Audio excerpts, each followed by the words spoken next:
Haemophilia एक rare बीमारी है जिसमें खून ठीक से जमता नहीं क्योंकि बॉडी में क्लॉटिंग प्रोटीन्स की कमी होती है। कश्मीर के मरीज अक्सर तब तक इंतज़ार करते हैं जब तक हालात ख़राब न हो जाए और तब भी उन्हें सिर्फ अधूरा इलाज मिलता है। 2024 में जीएमसी श्रीनगर ने सप्लीमेंट्री एंटी हीमोफिलिक दवाइयों के लिए रिक्वेजिशन सबमिट किया था, लेकिन मेडिकल सप्लाईज कॉरपोरेशन ने फंड्स ना होने का बहाना बनाकर इनकार कर दिया। हीमोफीलिया कि जेनेटिक पैटर्न्स ही कुछ ऐसे हैं। ये बीमारी औरतों के जरिए कैरी होती है लेकिन मर्दों में ही जाहिर होती है।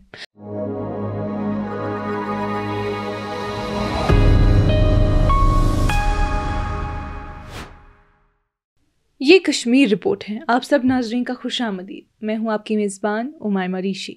नाजरीन, कश्मीर के हेल्थ केयर सिस्टम के छुपे हुए और नज़रअंदाज कोने में हीमोफीलिया के 100 से ज़्यादा मरीज़ ज़िंदगी और मौत के दरमियान जूझ रहे हैं। न ठीक इलाज है, न जान बचाने वाली दवाइयाँ। सरकारी मदद कमज़ोर पड़ गई है और लोगों को अपना सब कुछ बेचना पड़ता है। जवान उम्र में लोग मर जाते हैं और खामोशी से ये बीमारी और ज़्यादा बदनाम होती जा रही है। हीमोफीलिया एक रेयर बीमारी है जिसमें खून ठीक से जमता नहीं क्योंकि बॉडी में क्लॉटिंग प्रोटीन्स की कमी होती है। मेयो क्लिनिक्स के मुताबिक इस वजह से किसी भी चोट के बाद लंबी ब्लीडिंग होती है और कभी कभी अंदर ही अंदर खून बहना शुरू हो जाता है। कश्मीर में 443 हीमोफीलिया के रजिस्टर्ड मरीज हैं। ये एक ऐसी खामोश मुसीबत है जो कई लोगों की जिंदगियां मुतासिर कर रही है। ये बीमारी ज़्यादातर मर्दों को होती है। तकरीबन 93% मरीज मर्द हैं।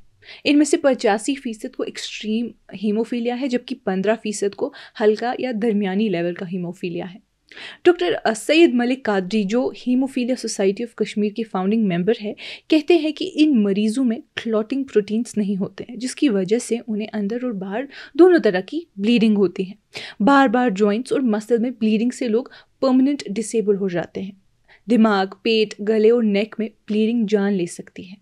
छोटी सी चोट भी लंबे अरसे तक खून बहने का सबब बन सकती है। कभी कभी तो बिना किसी वजह की ब्लीडिंग शुरू हो जाती है और अगर 1-2 घंटे के अंदर एंटी हीमोफिलिक इंजेक्शन ना मिले तो जिंदगी खतरे में पड़ जाती है। World federation of haemophilia WFH के रूल्स के मुताबिक प्रोफिलैक्टिक इलाज ज़रूरी है। प्रोफिलैक्सिस का मतलब है कि हफ्ते में 2 से 3 मरतबा एंटी हीमोफिलिक दवा दी जाए। आजकल नए मोनोक्लोनल एंटीबॉडी ड्रग्स भी आए हैं, खासतौर पर हीमोफीलिया A के मरीजों के लिए। ये नए ड्रग्स न सिर्फ ज़िंदगी का खतरा कम करते हैं बल्कि मरीज़ की ज़िंदगी बेहतर भी बनाते हैं।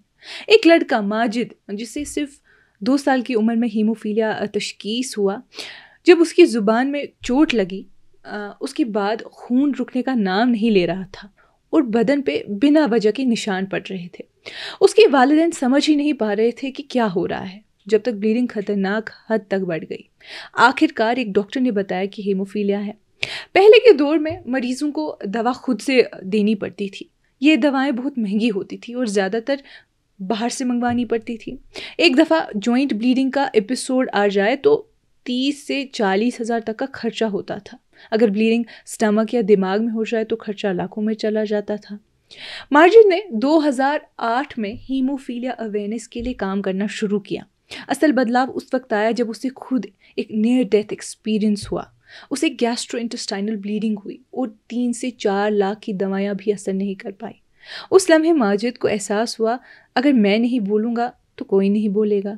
तब से लेकर आज तक वो बिना रुके काम कर रहा है। अब उसकी आवाज़ सिर्फ हीमोफीलिया तक महदूद नहीं, थैलेसीमिया के मरीजों के हक में भी उठती है।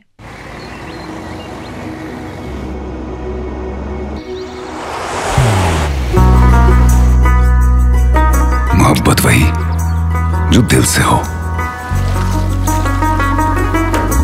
इबादत वही जो दिल से हो, दुआ वही जो दिल से निकल आए,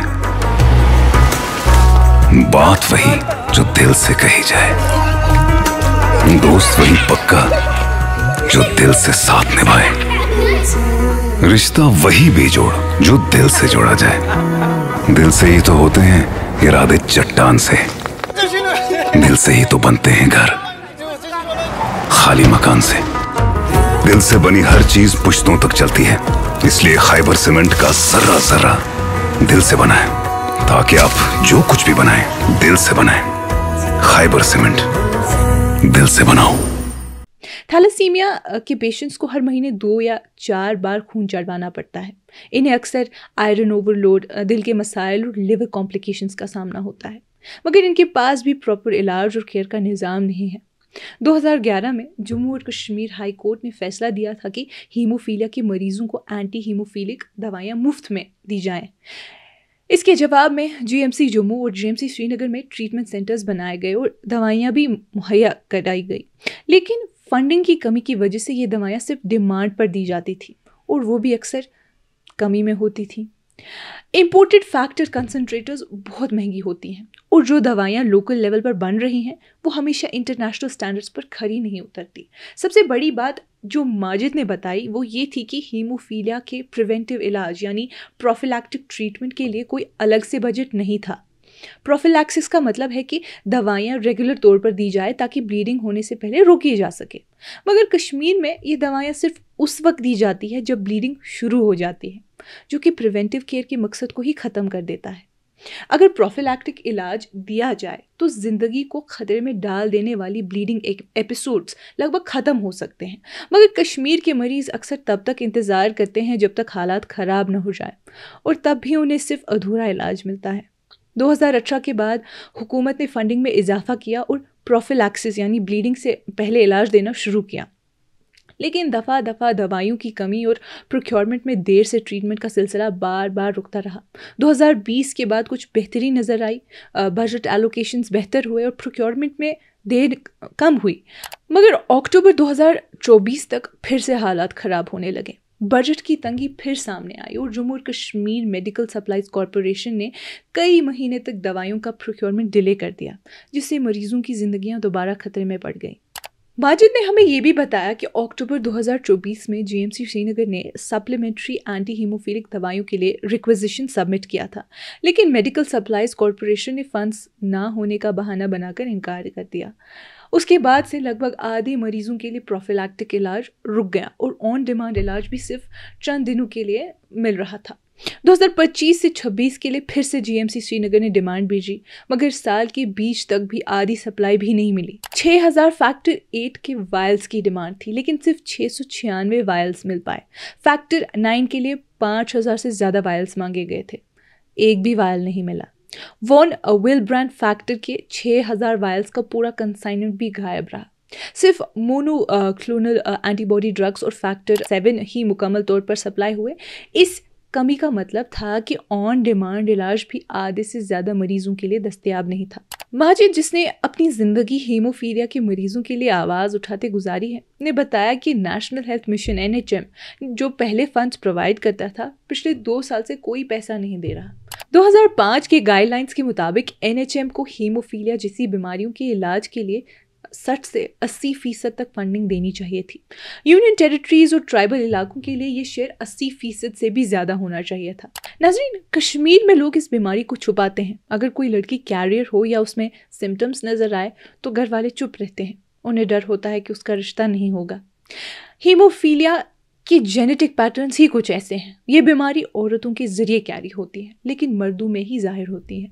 अगर कोई मर्द हीमोफीलिया का मरीज़ हो और उसकी शादी कैरियर लड़की से हो जाए तो उनका बच्चा बहुत ज़्यादा इम्कान से ये बीमारी ले लेता है, मगर फैमिलीज़ न टेस्ट करवाती हैं न किसी को बताती हैं। ये स्टिग्मा, ये बदनामी का डर उन्हें खामोश रखता है। नाज़रीन, आज की इस कश्मीर रिपोर्ट में इतना ही। बाकी मज़ीद मालूमात के लिए बने रहिए कश्मीर लाइव के साथ।